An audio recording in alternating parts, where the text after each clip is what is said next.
Muchas gracias al Instituto para la Atención y Prevención de las Adicciones de la Ciudad de México, la invitación de la que he sido sujeto. Muchísimas gracias a todas las personas que se encuentran aquí, a pesar de lo avanzado de la hora. Yo quisiera hablar con ustedes de un tema muy poco tratado, ciertamente conocido, pero enfocado también de diferentes maneras.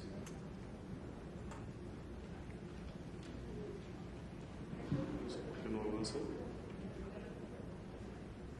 Ya está.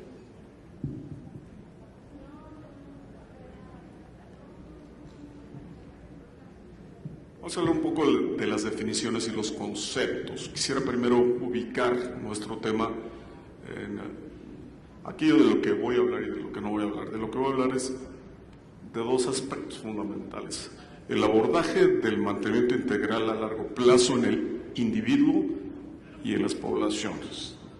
Vamos a abordar muy rápidamente el tema no solamente clínico, en donde la unidad el objeto de análisis es el individuo, pero también las poblaciones, porque ciertamente las poblaciones de nuestro país requieren de un sistema integrado de mantenimiento a largo plazo. Para poder hablar de este tema también es necesario decir un poco del mantenimiento. El mantenimiento considera objetivos, el para qué. Evidentemente, el tener un menor número de recaídas, un estilo de vida libre de sustancias químicas. En segundo lugar, la disminución de la severidad de la adicción. En la medida en la que podamos incidir en esta definición en la cual la persona con dependencia química necesita cada vez un mayor número de servicios, de modalidades, en ese sentido probablemente estamos hablando de efectividad. Atenuar los efectos físicos y psicosociales, efecto de las adicciones, que son residuos de las adicciones, y finalmente mejorar la productividad. Eso es el mantenimiento. ¿A qué se refiere el término integral en este caso? Bueno, se refiere fundamentalmente a lo complejo que resulta el abordaje de las personas con dependencias químicas, tanto en las perspectivas psicológicas, físicas, sociales, que se deben de otorgar en la prestación de los servicios. Obviamente estamos hablando de una perspectiva muy compleja. También consideramos, algo pasó aquí,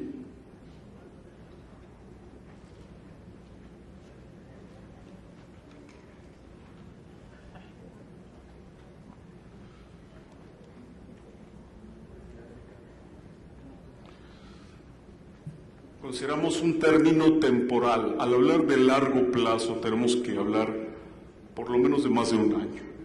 En la medida en la que los trastornos por dependencias químicas son trastornos crónicos caracterizados por remisiones y exacerbaciones, en el paradigma médico-psicológico no vamos a esperar que las personas curen de una manera permanente y sostenida a lo largo del tiempo. Por eso tenemos que hablar de un marco temporal. Por otra parte, sabemos que las dependencias químicas o adicciones están caracterizadas por remisiones y exacerbaciones. Y finalmente, que cursan con patologías asociadas. Sabemos que cerca del 90% de las personas con dependencias químicas, hablemos de consumo de tabaco, de alcohol o de cualquier otra sustancia psicoactiva, subyace en el fondo de ese trastorno un trastorno asociado, un trastorno dual. Para poder abordar el tema también tenemos que hablar de los componentes, que son desde los estructurales. Vamos a hablar en términos específicos de un componente programático. Tenemos que programar desde el diagnóstico. Fíjense ustedes, desde el momento mismo en el que el paciente se está dando de alta de un programa de tratamiento, el mantenimiento a largo plazo. ¿Lo hacemos? Generalmente no se hace. ni siquiera se considera. Se considera qué es lo que va a pasar la siguiente semana, qué es lo que va a pasar el siguiente mes, en los siguientes 6 meses, pero nunca se considera, o la mayor parte de las veces, lo que va a ocurrir dentro de un año. Esto es muy complicado porque implica un diagnóstico certero, la determinación de metas terapéuticas, el aparejamiento paciente-servicio, esto es el mejor tipo de servicios que se deben de utilizar en los diferentes tipos de pacientes. A esto se le llama aparejamiento y es un término que a partir de los años 70 tuvo auge en algunos países, en donde se determinó que la eficacia de un tratamiento depende con mucho de la experiencia de las personas que lo imparten, del marco teórico y de la filosofía de los establecimientos, pero también de qué tanto aparejemos apropiadamente al paciente con los tipos de servicios que él necesita. Segundo componente, un componente estratégico.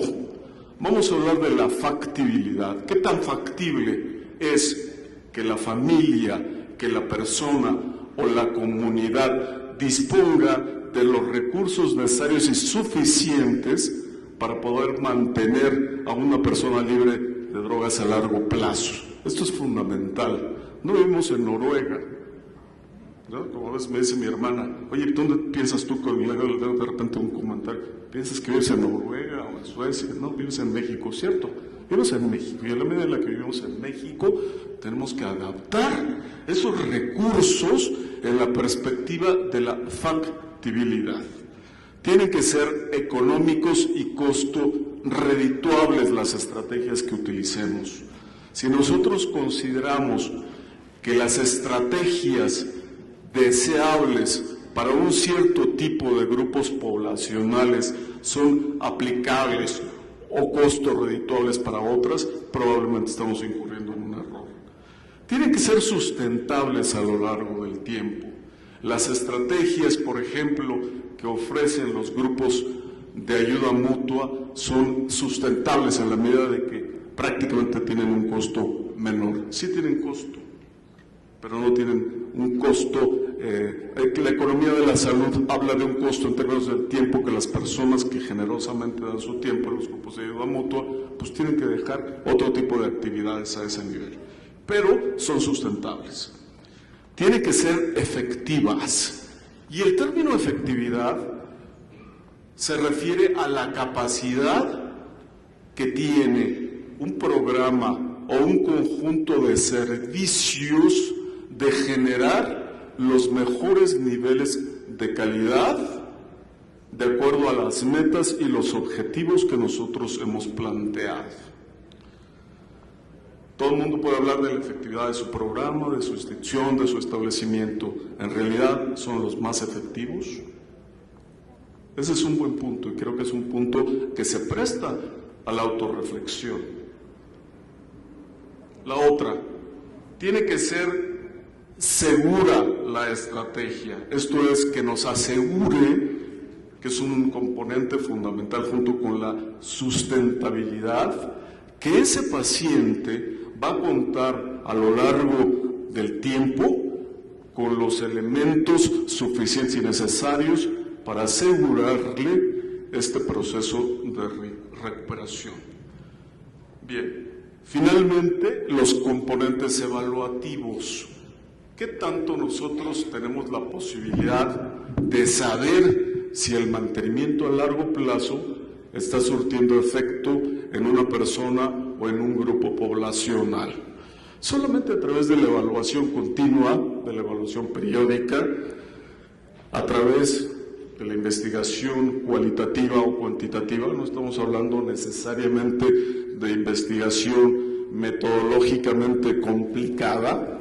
Hay un grupo de investigadores que se dedican a trabajar en este tema y que ciertamente ofrecen herramientas muy consistentes, muy prácticas, para saber si las personas y los pacientes están progresando de forma adecuada a lo largo del tiempo.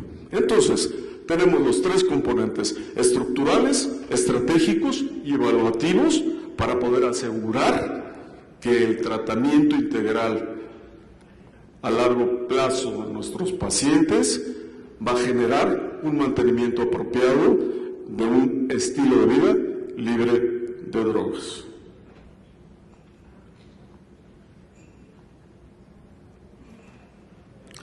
Por otra parte, este mantenimiento requiere de una planificación del proceso, esto es, de poder determinar los momentos específicos en los que lo vamos a llevar a cabo, las formas, la metodología y la evaluación, la individualización del proceso que se refiere a que no existen enfermedades sino enfermos y que cada uno de ellos requiere un abordaje muy particular. La identificación de las necesidades, qué es lo que necesita el paciente, qué es lo que necesita la familia. Seguramente lo que una persona requiere es diferente de lo que otra familia o persona necesita. Los recursos con los que la familia cuenta, y no me refiero solamente a los recursos económicos, los recursos psicológicos, dinámicos, las capacidades con las que cuenta. Hay familias que desafortunadamente tienen mínimas capacidades o recursos psicológicos para enfrentar problemáticas y están tan enfermas o más que los propios pacientes. En mi trabajo cotidiano veo pacientes con trastornos, no solamente dependencias químicas, trastornos severos del comportamiento, de la conducta, trastornos psiquiátricos severos que son multitratados, y vemos que desafortunadamente muchas de sus familias tienen los recursos económicos, pero no los recursos emocionales para solventar la salud mental del paciente. Y ojo, eso es muy importante. El otro son los recursos comunitarios. En el 2012 hicimos un estudio muy interesante, un curso acerca de redes y recursos comunitarios que impartió la Oficina de Naciones Unidas contra las Drogas y el Delito, y en donde me hicieron favor de participar, y en el cual nosotros observamos que uno de los elementos fundamentales que definieron un trabajo muy práctico, muy sencillo, muy consistente en comunidades centroamericanas con personas con adicciones, dependencias químicas, fue la utilización de recursos comunitarios. Sorprendentemente, yo no iba como nación, no iba como México, pero como mexicano me di cuenta que para el caso de México es mucho más complejo, que la utilización de los recursos que eviten la duplicidad o la minimización, la omisión de un recurso, cosa que no ocurre, por ejemplo, en países centroamericanos, en México es muy frecuente. Este es mi programa, este es mi grupo, este es mi servicio y este es mi establecimiento. Por tanto, si no eres del PRI, si no eres del PAN, si no eres del Morena, si no eres del PRD, no te lo voy a prestar. O yo estoy en esta comunidad y esta comunidad es priista, o esta comunidad es, ya saben, ¿no?, el partidismo político. Esto no ocurre en los países centroamericanos y esto favorece un alto grado de utilización de recursos comunitarios. Obviamente tenemos que pensar, no es Centroamérica, pero les sugiero que se echen un clavado en la página de la Oficina de Naciones Unidas contra la Droga y el Delito. Esta experiencia está muy bien documentada. Cómo utilizar las redes y recursos comunitarios para mantener a nuestros pacientes libres de adicciones a largo plazo. Bien, la otra es la gestión. ¿Quién gestiona el mantenimiento? ¿Quién se va a hacer cargo? Porque vamos a decir, bueno, ¿quién es el actor que participa fundamentalmente en todo esto? Tiene que haber alguien que gestione, una institución, un individuo, una familia, un ente definido con nombre y apellido que pueda gestionar el mantenimiento a largo plazo del paciente, del grupo poblacional. En este caso, estamos hablando de responsabilidad social, y la responsabilidad social para el caso de las personas con dependencias químicas a veces se soslaya. Vamos a ver un poco más adelante y rápido por qué. La evaluación y seguimiento del mantenimiento, ya lo dijimos, es fundamental para saber qué tanto el paciente ha progresado en términos no solamente de los antidoping sistemáticos que se tienen que hacer, pero también de la productividad y sus propias capacidades ya desarrolladas. Estos son los participantes en este proceso: el paciente y la familia, las redes del paciente y de la familia y otros servicios comunitarios. Desafortunadamente, decíamos, la brecha, y en particular, como yo lo observé según mi experiencia en nuestro país, puede ser muy importante. A veces existe una falta de diálogo, de comunicación. Muchas veces los propios, vamos a hablar de gobernanza al final, que es un término que la Organización de Naciones Unidas ha desarrollado para incluir a la población civil en el proceso de observación de la prestación de servicios para atención a las personas. Es algo muy interesante. A veces hay una falta de diálogo o comunicación entre el ente gubernamental, entre la familia y el gobierno. Y parecería que no existe coincidencia de intereses entre ninguno de ellos.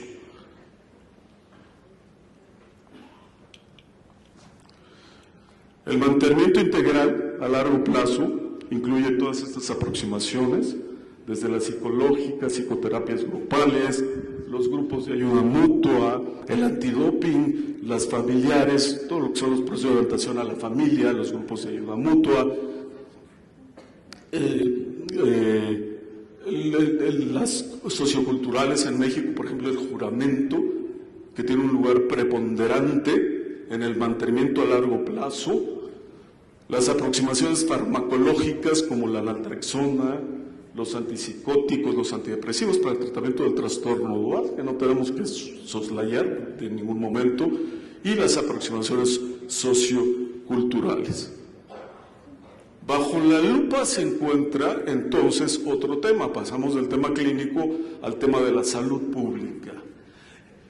Nosotros no podemos aislar al individuo de la sociedad. La familia tiene una responsabilidad, el sujeto tiene una enorme responsabilidad sobre el cuidado de su salud, pero el gobierno tiene una grandísima, y la sociedad organizada, responsabilidad en el tema. Y aquí nos encontramos entonces con dos aspectos: lo real y lo virtual, lo que realmente existe y lo deseable, lo que tenemos y lo que no tenemos. Y desafortunadamente, en materia de mantenimiento, reinserción social y rehabilitación, la brecha en nuestro país, para el caso de los trastornos mentales y del comportamiento, es enorme, por muchas y diferentes razones. Por tanto, los retos incluyen el reconocimiento de la importancia del mantenimiento a largo plazo. Qué bueno que YAPA está incluyendo este tema, porque es un tema del que muy poco se habla. Se habla de prevención de recaídas, se habla de tratamiento, de cuidados continuos, de post-tratamiento, pero muy poco. Esto merece textos en donde cada especialista, cada establecimiento participe, cada grupo de interés social participe con su granito de arena. Otro reto: vencer las actitudes de la población hacia los problemas de salud mental. Hoy día, todavía, a pesar de vivir en este siglo y en este momento, los problemas de salud mental, ya no solamente las dependencias químicas, siguen siendo un componente en donde los tabúes, los mitos, el desconocimiento, el esconder el tema todavía prevalece de una manera desafortunada. Y finalmente aterrizamos en la materia de la política pública, la generación de los sistemas integrados de salud mental. En nuestro país, desafortunadamente, no existe un sistema integrado de salud mental. A mí no me gusta hablar del no existe, no hay, porque hay muchas cosas, pero definitivamente no existe un sistema integrado de salud mental. Ya no estamos hablando de atención a las adicciones. Y esa es una mala suerte y una mala fortuna. Finalmente, la gobernanza, que es la participación activa y responsable del tercer sector, del sector civil, en la vigilancia, aplicación de las leyes de la normativa y de los recursos, y estamos hablando de un proceso democrático. Ya casi. Bueno, esta foto, que es muy diferente a la primera, es de una fotógrafa, Lina Kramer, se llama The Long Way, el largo camino. Es un largo camino que nos espera en este tema. Pero de verdad, yo los invito a todos ustedes a participar en el desarrollo de este tema tan importante y que a mí también me inspira mucho. Muchísimas gracias por su atención.